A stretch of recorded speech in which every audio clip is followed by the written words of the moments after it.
All right, Book Review Tuesday.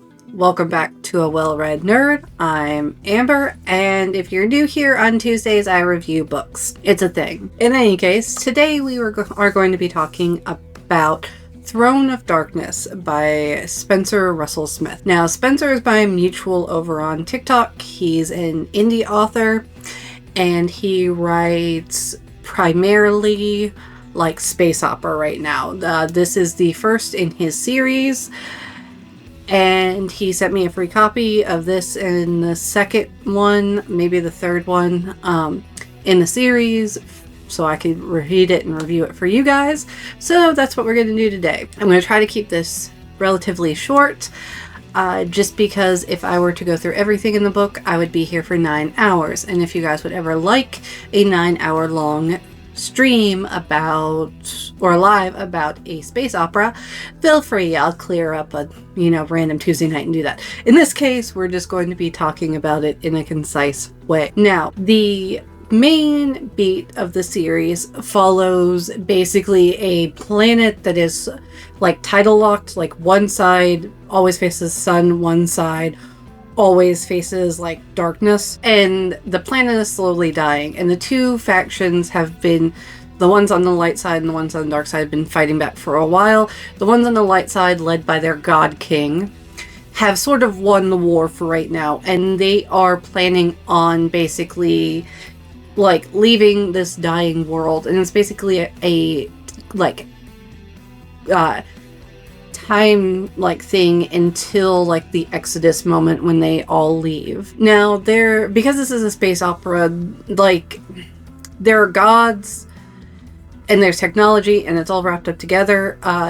The format of the book is third person, which I like, but because it is not what I would call an introductory space opera, it is very much like a mid-grade space opera. It's not like Dune, okay, but it's not like Hitchhiker's Guide to the Galaxy either, all right? It's in between, which I know there's a wide range there, but those are the two most prevalent space operas that people know. People either know Dune or Hitchhiker's Guide to the Galaxy. But it's sort of in the middle. There's a lot of science, there's a lot of made-up words. There is a glossary in the front, I want to say. I know there's a full glossary in the back that explains terms. Those are very much needed. This is not a book you can go in like blind without having a reference point and like just do it. I somewhat do that just because I don't want anything spoiled for me when I'm reading these books, especially for review. However, not a smart idea. Not a smart idea at all. Pay attention to the glossary in the back because you will be confused. I set this down at several points because of life stuff and went back and I had no idea what anything was. Like, you need the glossary in the back. And that's what I mean by a level space opera. Like, in my opinion, anybody could pick up Hitchhiker's Guide to the Galaxy, jump right into it and be fine, right? You can't really do that. You need a little bit of aid to get through this one. You know what I mean? Like, there are these biogem like technologies that like different colors have different representations. They do different things. Like in my TikTok review, I said it's kind of like, it reminded me of like Tenchi. Does anybody remember that with like the little thingies like in the forehead? The OVA, not the, so like Tenchi Moyo, not, anyway. That's beside the point. If you want me to do a deep dive Tenchi, I'll do that later too. Please comment down below. In any case, so like there's all these different technologies and stuff. There are different like ethnicities and things like that that have different features, and you will get them confused if you don't pay attention to what like the thing says. There's like one of the main characters is basically like reanimated, and like there's an entire thing with that, and like you definitely need those terms if you want to understand like what her deal is. Those terms help a little bit because it gives you a little bit more information about the world building. The world building in this is great. Like, it was fully fleshed out. I felt like it was a lived in world. The pacing was a little slow for me in places, and I don't mean slow in the like nothing's happening. Slow in a lot of stuff is happening, but I feel like it's not the stuff I want to happen kind of pacing, if that makes sense. Like, I wanted to hurry up and get to like, you know, what the action was going to be, and I feel like because it's the first one in the series and because of the world building involved, it needed to stretch out so you had more time to adjust to everything. But at the same time, even as much of an info dump girly as I am, there's a certain point where I go like, look, I just want to get into what's going on. All right. Like, I'm 170 pages in. And while I feel like stuff is happening, I feel like stuff isn't happening fast enough for my liking. So can we just like hit the fast forward button a little bit? But overall, if that's not a pet peeve of yours, like, it'll be fine. Like, you'll enjoy it. Like I said, if you are familiar with space opera, if you don't know what space opera is, comment. I will do an entire thing about what space opera is too, because I could just go for hours about the genre space opera and how it combines fantasy and science fiction into its own weird amalgamation of a subgenre. But yeah, like, if like, I don't know where I was going. Brain. It's okay. I have a thought now, so let's just move on to that thought. Yeah, the characters were good. The world building was good. I was iffy about having two main female characters written by a dude. It wasn't bad. Like, I don't think they are the best representations of female characters, but that just comes down to the fact that women don't think like men. And as far as like your gender identity and how your culture impacts how you react and interact with things, that I just think is hard for male authors to get. But because they're aliens, like, it's fine. Like, it's fine. You could just chalk anything up to sort of like a cultural difference, and it's not the end of the world. There's no like glaring like, oh my god, I can't believe that like managed to make it past every. No, it's fine. It's fine.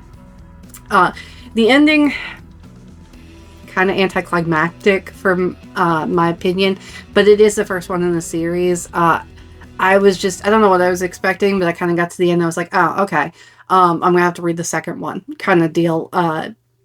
It might be more fulfilling for you. I don't know. That was just my personal opinion. Like, I felt like because of the grandiose setting that it was in, I don't know. I don't know what I expected. Like, that's on me. I don't know what I was expecting. It's just when I got to the end of it, I was like, oh, well, okay. Don't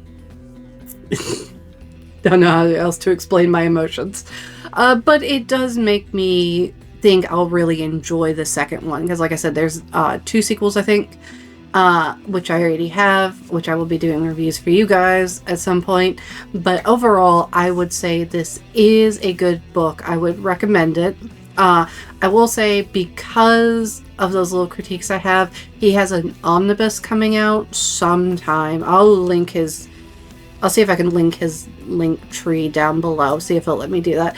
But if I do, you can go on there where you can buy the books and everything else. But he's got an omnibus coming out. I think it would be better to read all of them together, you know what I mean? As opposed to breaking up into different books, just because I think it would be easier. Like, you would be able to stay in the headspace of what's going on in the book. The pacing of what it's leading to would probably be better.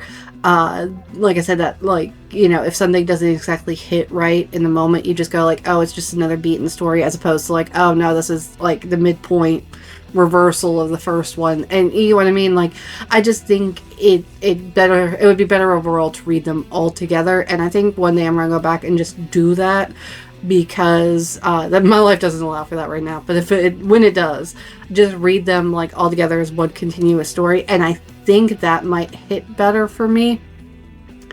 To each their own.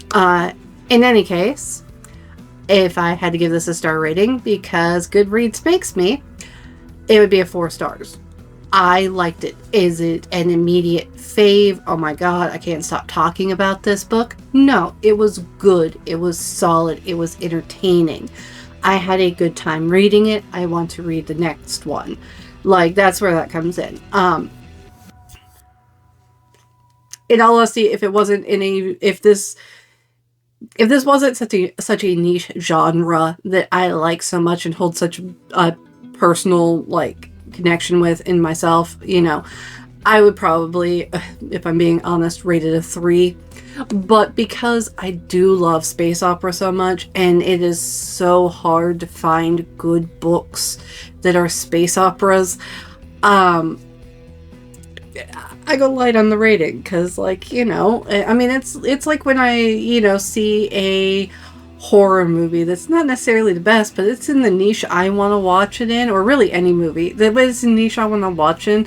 Like, I'm gonna rate it a little bit higher because it's exactly what I wanted, and that's what this is. Okay, I wanted a space opera. It was a space opera, a legit space opera. So take that into consideration. In any case, that is my overall review for Throne of Darkness. It is available right now. Like I said, I'm going to try to link his link tree down below so you guys can go check it out. If not, I'll link his TikTok and then you can get it from there. But yeah, like I said, enjoyable. I want to read the other ones as soon as I can get around to them because my TBR is infinite. That's a me problem. But let me know, what do you guys think? Does it sound like an interesting book to you? Have you never heard of space opera before? Which I would completely legit take as an excuse because I don't think it's a term that's like bandied around much anymore. But like I said, I'd be happy to explain to anybody in the comments or make a video depending on what your questions are. So like, feel free to shoot off down below. But yeah, that's going to be it for today. And I will talk to you guys next week. Bye.